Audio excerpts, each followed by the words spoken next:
Alright. Line these guys up so I can describe what exactly happened here. What order did I make them in? I did apple, and then orange, and then pineapple, which is obviously the most nuclear, and then the blueberry, which is probably the one that I'm the most proud of. This one is kicking ass right now. I'm gonna be cleaning some of these up a little bit.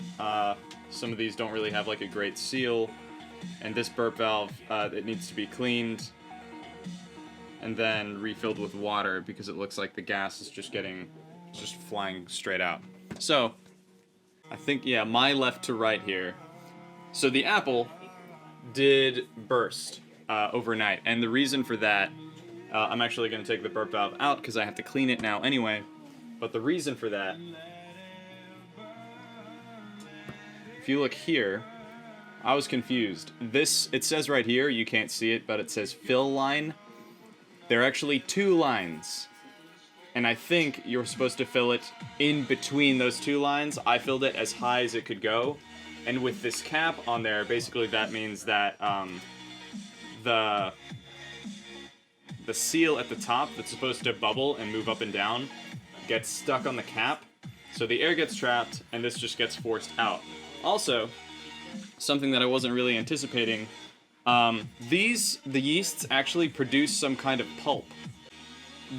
They produce some kind of pulp, I guess because of the added acidity and stuff like that, the extra compounds. If you're wondering what those are down there, those are raisins, which just aid with fermentation in general. So yeah, I need to clean this, clean out the inside there as best I can, as sanitary as I can, and then try and get a new seal on this guy, which, let's hope I can pull it off.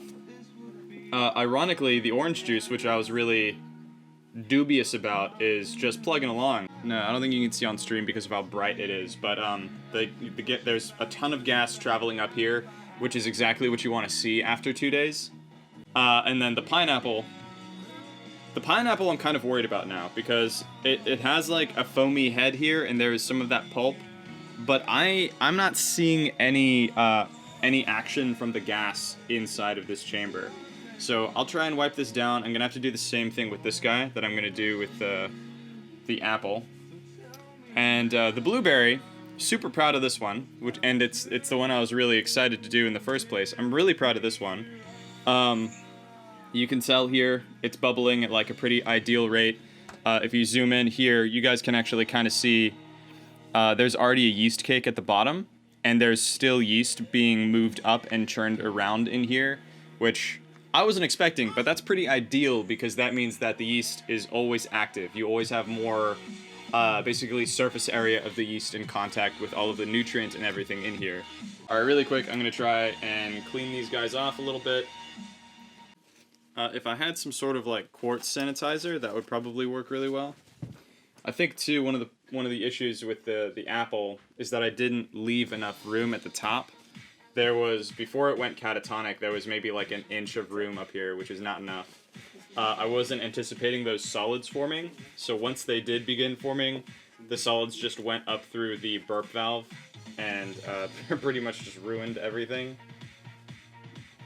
I think it's actually the rising of the solids that caused basically just pushed the burp valve out. But I don't think that's going to happen twice, or I hope that's not going to happen twice. Oh, that's the smell of the food. I was like, I thought that was the smell of the cider over here.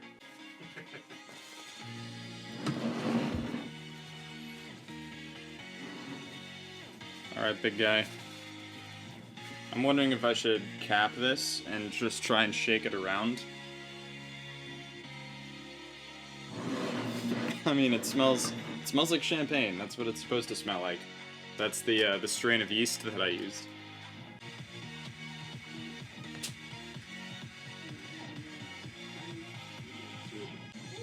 Alright, I think we've remedied the situation. So these were the 2 that were being problematic.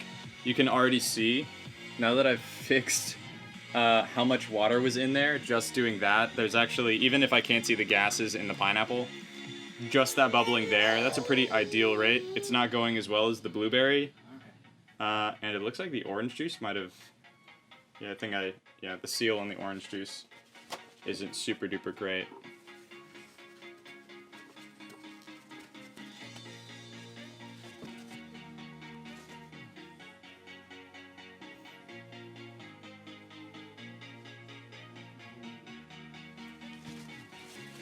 As long as all those bubbles are going, everything should be fine, everything should be good.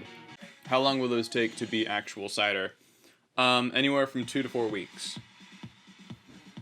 And then we'll be doing the bottling stream. So, that being said, what day are we at now? The 3rd? So I think, no, in 11 days, we're transferring some of the mead into secondary fermentation. So we'll be doing that next week on the Monday stream. The week after that, we'll be pulling these back out and checking on these and seeing if any of them are ready to be bottled. Oh yeah, pineapple's killing it right now.